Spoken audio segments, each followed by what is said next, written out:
If you do go on to enjoy today's video, please consider liking it because I'm terrible at FIFA and I need all the self-esteem I can get. If you're interested in football shirts, football boots or anything football related, go check out my Depop. The link for that is also down below. If you do need any coins, head over to u7buystore.com. Use the code TVM at checkout for a discount. The link is in the description. What is going on, guys? TVM here. Welcome back to a brand new episode of the FM22 Brentford Save Building Brentford. We have had the season of all seasons so far. We've only actually played 14 games in the league, even though we are 9th of December.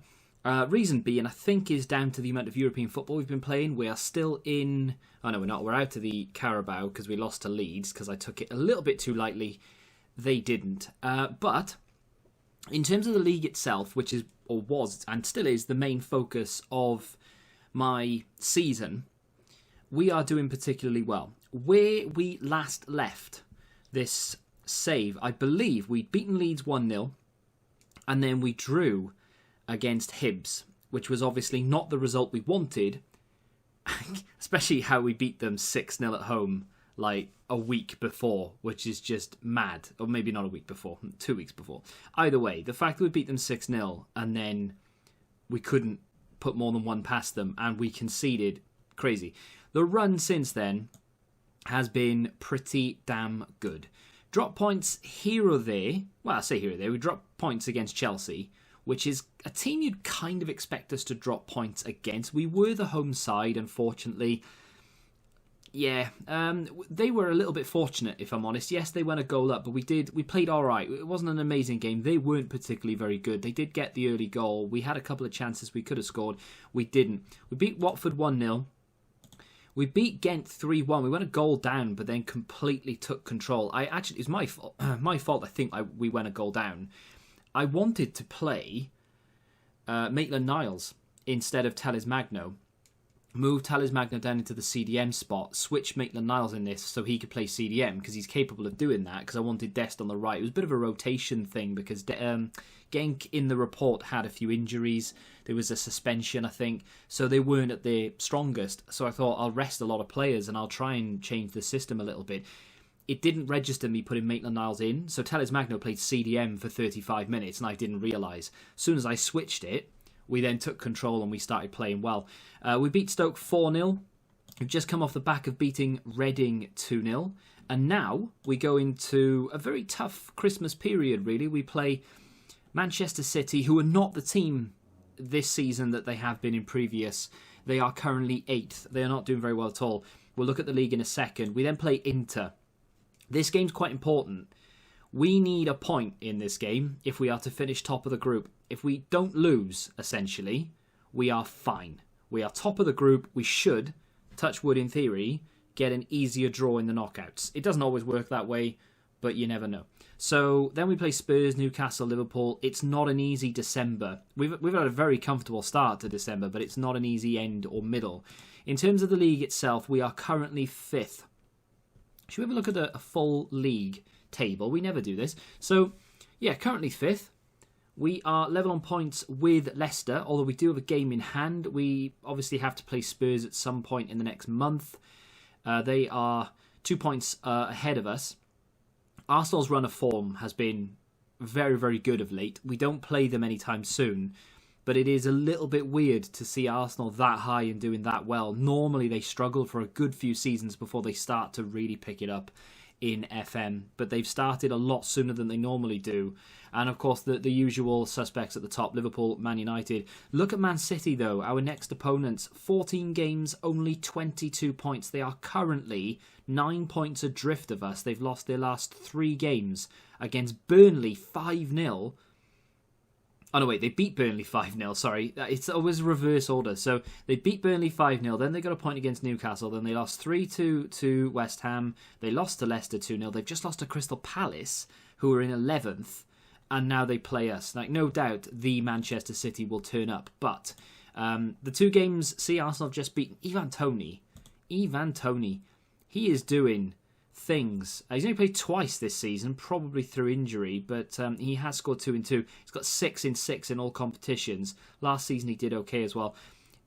I mean, I don't regret selling him, to be honest. 96 million was a lot. So Not going to do anything in this that we wouldn't normally do. We have a couple of decent partnerships now. Maximovic and Declan Rice play well together in the middle. Nianzou loves a bit of Osifo, which is nice. I'm just waiting for Godfrey to catch up there. Hasn't played as often as the other two because I keep giving Aya some game time in the middle. And Nianzou is just coming off the back of a rest. He was highly fatigued. I think Declan Rice may need to be rested against... I might try and push him through the intergame, but he will then need to be rested when we go into our Premier League game after that. I think, what is it, Spurs?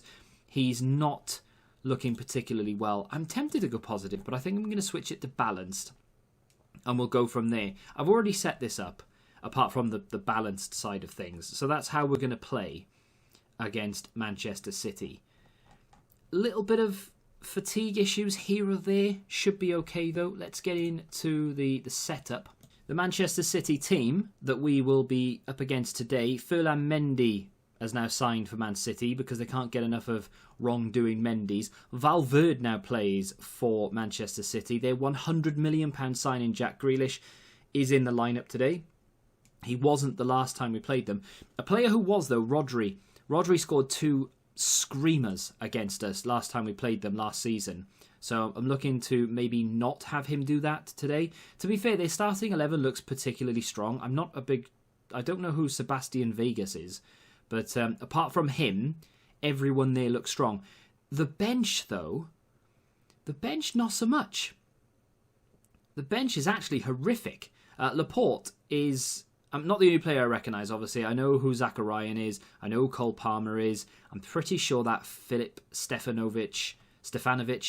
Is that Benfica, maybe? Javi Gallen, I've seen him around. Pedro Porro, of course, we know. But they're not like big names. They're not like really good world-beating type players. This is why they've struggled this season. For whatever reason, I don't know what the captain of Manchester City was doing there.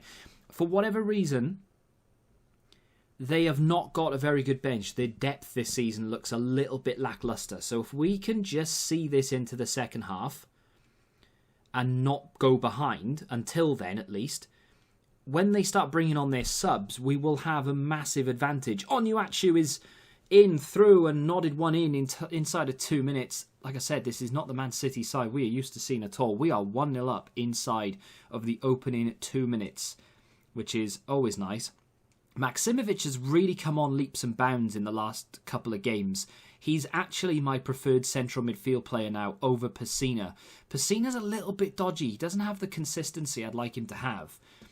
One game, he'll burst through the middle and score a really good goal. The next, he'll burst through the middle and just smash it to the corner flag. He's so inconsistent when he runs through the middle. And for whatever reason, my central midfield players do tend to have a little bit more freedom to run through the middle against certain opponents. Speaking of running through the middle, Firmino in on goal here, and he's hit the post. I tell you what, he does that a lot as well. Not hit the post, but just completely fluffs his lines against the goalkeeper when he's one-on-one. I mean, maybe it's the FIFA player in me, but just take it round the keeper. It's not that hard. Or even just do a little ball roll to the left or to the right to give yourself the angle. Again, I am talking FIFA more than anything else, I suppose. Barisic with a corner, 20 minutes in. Onuachu's up again, and it's just over the bar.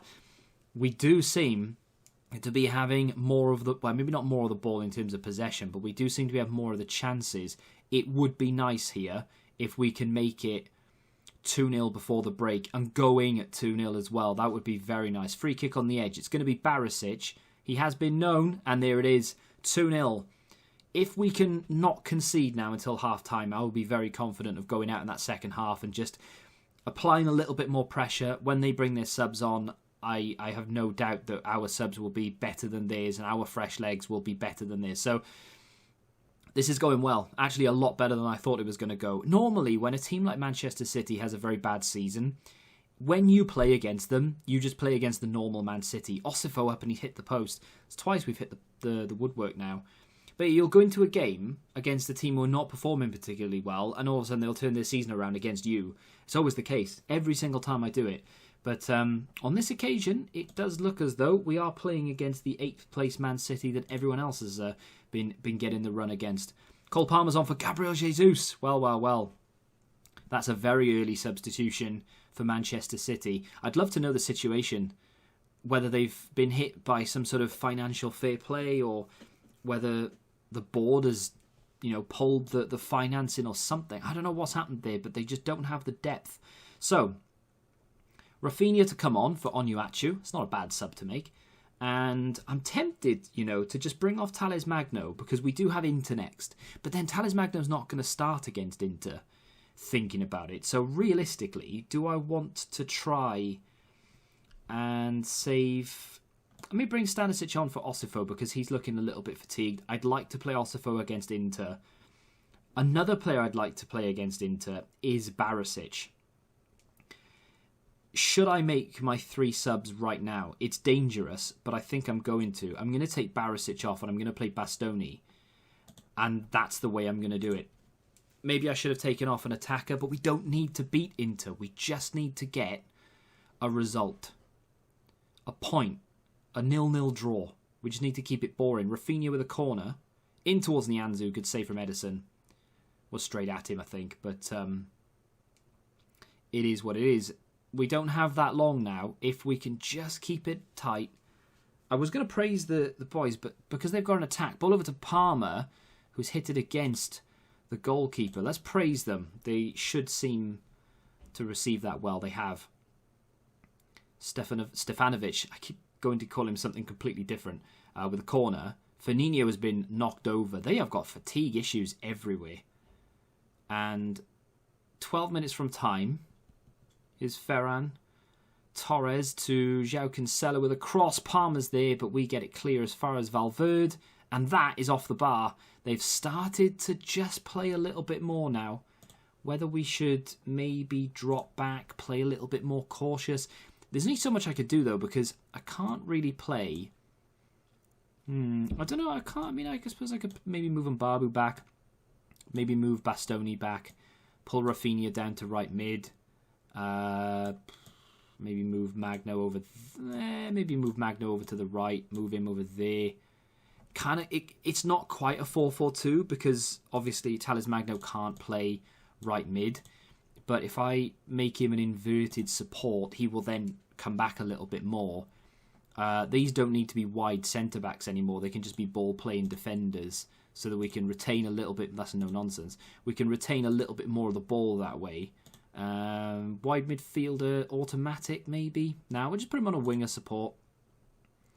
And keep him as the advanced forward. Keep Maximovic box to box. Go cautious. I don't think we need to drop the line because I don't think they've got the pace to get in behind. So I don't think that's a problem. Regrouping is fine. Let's keep the passing shorter. Let's keep playing for set pieces. Let's move the frequently wasting time up a little bit because, I mean, we're not. I don't want to like completely go out there to get booked for wasting time. But if we can just waste a few minutes or a few seconds here or there, it might make life a little bit easier. Because they are creeping back into it. I would rather do it now that we've got the 2-goal cushion than when, like, if they score and then start doing it, because then it's kind of squeaky bum time. If they score, maybe we can go press for a goal. But it does look like we've seen out the clock and we've done it well. I don't normally do that, and when I do it, it doesn't really come off that well. But it did then, and I feel like a little bit of a genius. We've just beaten Manchester City 2-0. I'll be honest, going into that game, I wasn't that confident of being able to do that. I feel like we're actually a very good team, and I've not quite realised it. Spurs have lost to Wolves. Iglesias with a goal. They did have sending off in the 4th minute as well. That will help us, actually, because when we play them, whoever Marino is, their central midfield player, who looks pretty good, actually, who's their main central midfield player, he will be suspended for the game against us now, so that actually helps us a little bit as well. What a day.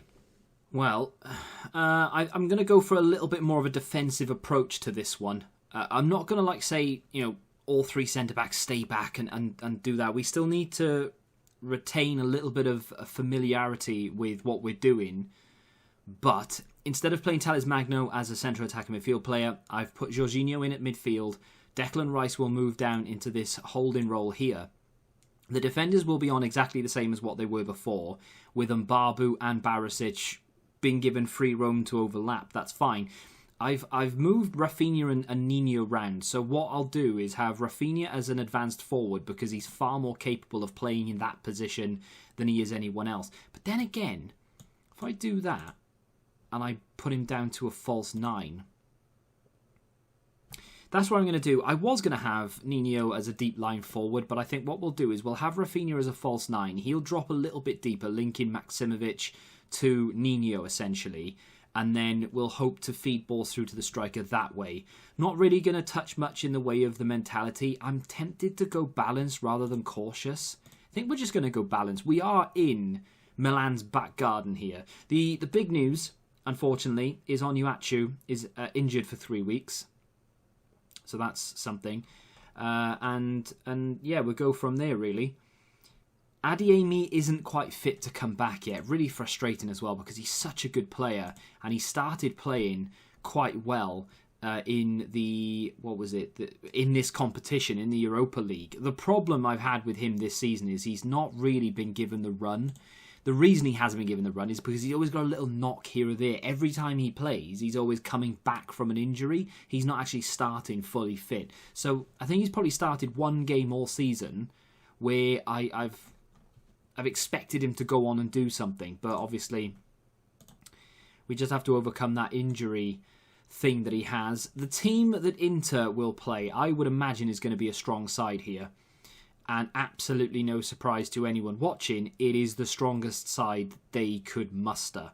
They are playing Diogo Costa in goal ahead of their number 1 Handanovic, which is an interesting decision. But the rest of it looks to be their main side. Maybe not.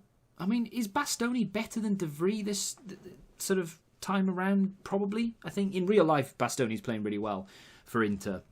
So I guess that would make sense. Nabil Fekir, of course, he played against us in the first game. They have Barrios in there, who we did look at signing ourselves. Brozovic, Renato Sanchez, who I missed out on deadline day 2 seasons ago now. And here we go. All we need is a point. That's it. We don't need to win. We don't need to smash them. It would be nice if we were to be able to win. It is a little bit frustrating, actually, we drop points against Hibs, because we'd be going into this game. If we'd won it, we'd have won all 6, which is not something I expected to be able to do. We've won 5. Or, no, we've won 4. We've drawn 1. This is the game we need a point in. We've not started particularly well, but like I said, we are in Milan's back garden, so I'm not expecting fireworks. Ball near post, cleared off the line by Declan Rice, who, by the way, shouldn't be playing. I've been told by the assistant manager and the physio that he should be rested.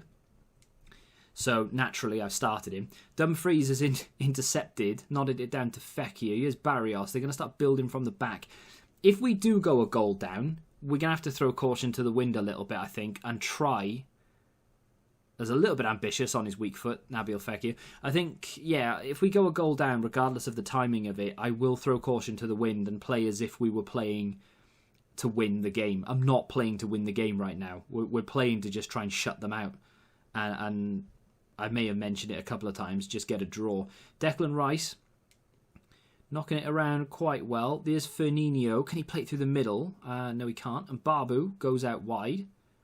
Has to play this ball back into Nianzou, the centre-back in that wide centre-back role, of course, pushing forward a little bit more. But we do have 3 at the back because Declan Rice will drop into that because we are playing him as a defence midfield player. And Babu back to Jorginho, ball into the box for Firmino. He had all the time in the world and he's cocked it up. If we'd gone a goal up there, I would have been very confident of coming away with this with something. And he has fluffed it. If that was Onuachu, we would be celebrating a goal right now. Very patient play. Good build-up.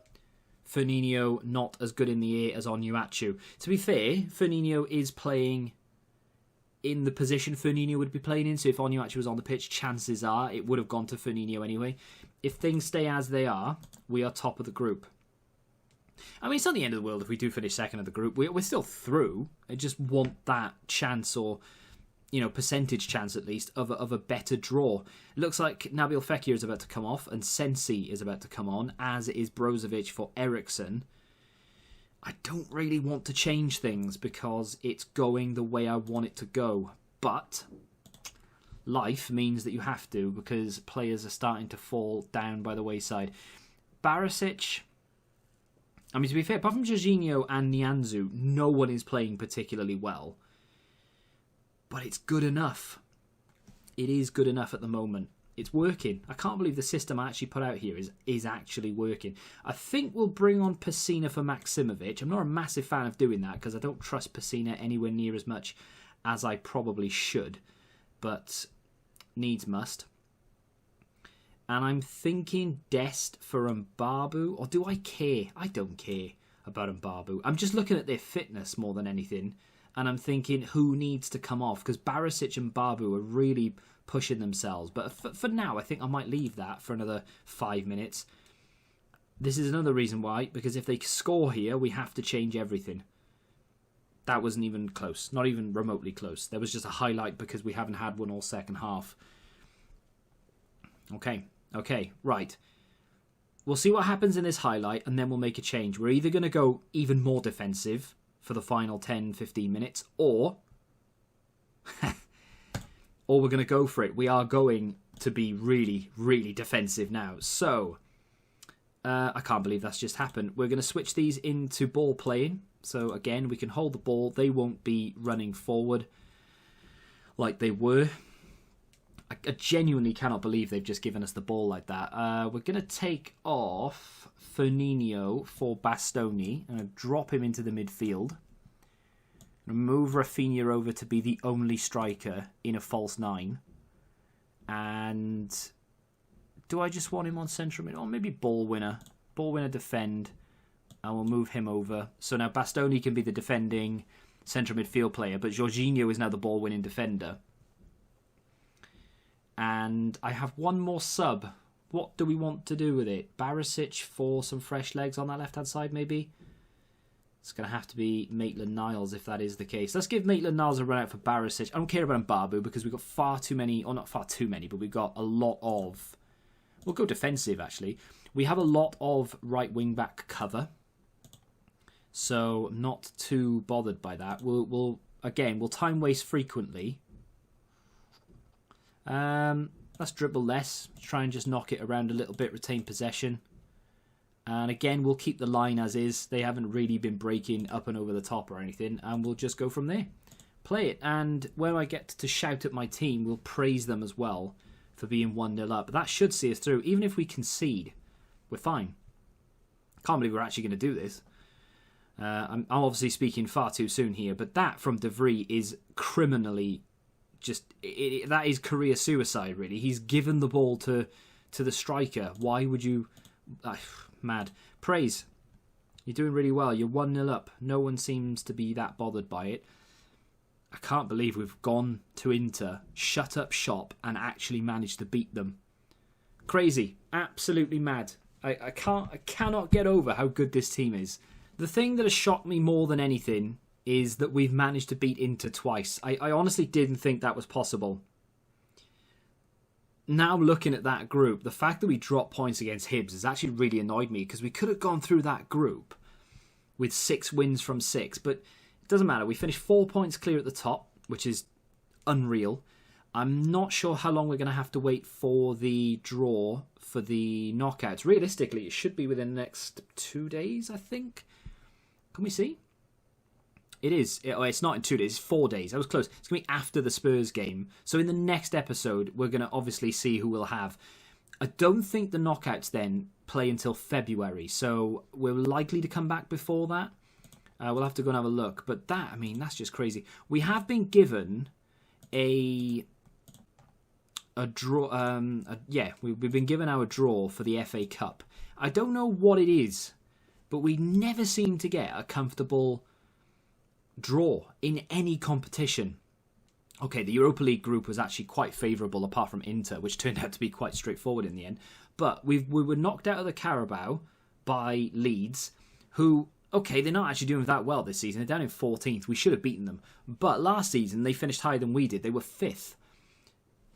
Season before that, we were knocked out to Manchester City in both the FA Cup and the Carabao, and now we've been drawn against Chelsea. All these teams, we could have had Cambridge, we could have had Derby, we could have had Northampton, but no, we get Chelsea.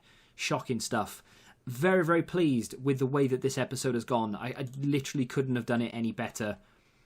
than I couldn't have wished for it to go any better than it has done.